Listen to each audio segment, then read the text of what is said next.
What's up, YouTube? I just want to make a short little video of this Tacklife bandsaw. I'd been using it for a long time without this plate on it, which really is kind of dangerous and it made it really hard to use. But I finally got it put on as I've been slowly cleaning up this workshop that was built 2 years ago, and this takes a long time to get everything organized. So here you have an access door, the lever, access doors. You're able to open these up. They work kind of like little locks. See, there's the access at the top, and you can see the blade wraps up right around that, and you're able to close them back. There's nice little labels on there that tell you which way, because they both go a different way. And this is the same.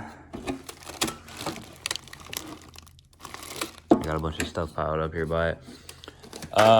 This little light, which is pretty neat, came with it. Unfortunately, my batteries are dead, so I can't show you. It takes 4 of those little like watch style batteries, but it's got a big magnet on the bottom of it. It hooks on pretty well anywhere, and also my little clamp broke. I really need to buy a new one, and probably I'll buy one that you can like plug in, and I'll just have it where you can plug in. I really don't like battery stuff that takes, especially these little batteries and things. But anyway, this came with it.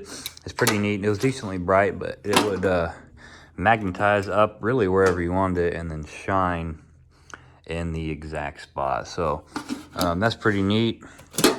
And what I'm going to do, I have it plugged in here, and I'm going to turn it on. Here's the nice power switch. They got the off button sticking out, so you should be able to, you know, if in a really quick situation, you'd be able to, you know, easily find the off button. And it's a little bit harder to turn it on as they have the green on button recessed. Really, overall, it's not too loud of a saw. I'm gonna go ahead and turn it on.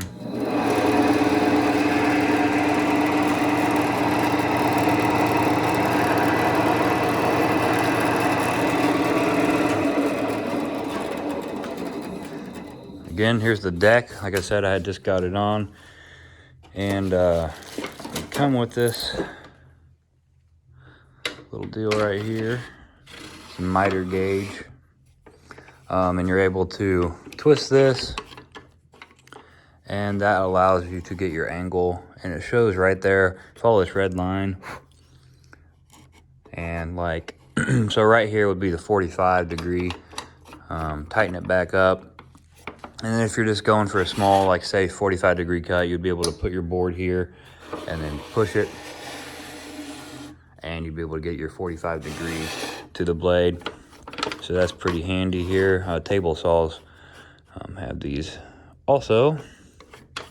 Most of the time I don't really use this though. Something I did notice too is when I had first opened this was over here and it was hitting the blade. I was like, all right, that can't be right. So what it is actually is this little one right here. You can untwist it, and that actually makes, well, I'm gonna go ahead and show you.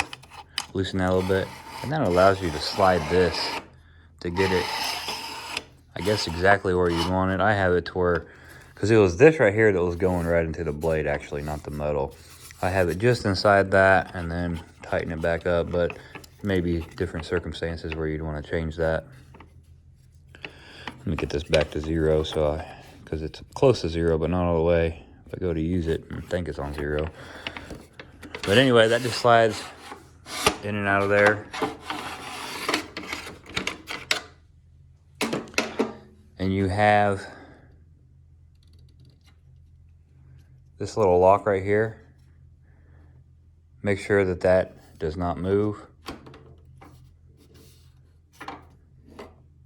It's got a bunch of sawdust in it, so it was hard to do with one hand. I had to pause for a second and break it loose, but this will slide and extend out. And you got your measurements here depending on which way you go with it. And then you have your 0 there. You can slide it, but obviously I just keep it in. Also, it did come with a metal stand I do not have set up. You can see it in pictures wherever you go to buy this. Tacklife is somewhat of a newer brand. I'm not sure if they sell this on Amazon anymore, but that's where I got it, and it was at an amazing price, like $260 or something for that plus the stand. But I use this rolling deal I built here. I got a metal chop saw down there, but I have this up here, and it's really a little too high. I had this made actually for something else originally, but trying to think. Let's see what else there is. I'll walk around it. Here's the motor, and the cord comes out from right here. Again, really good price point. I'm sure it's probably similar to like the WEN Win brand, because I have some of those tools and they just seem to set up pretty well, just with a different name. But yeah, that's it for this video. If you have any questions about it you think I can answer, leave a comment below this video on YouTube, and I'll do my best to answer you about it. I really like it, and especially, like I said, for the money, it's definitely well worth it, and I can recommend it after using it quite a few times now over the 2-year period. And it's still good and working. Thanks for watching. See you later. Bye-bye.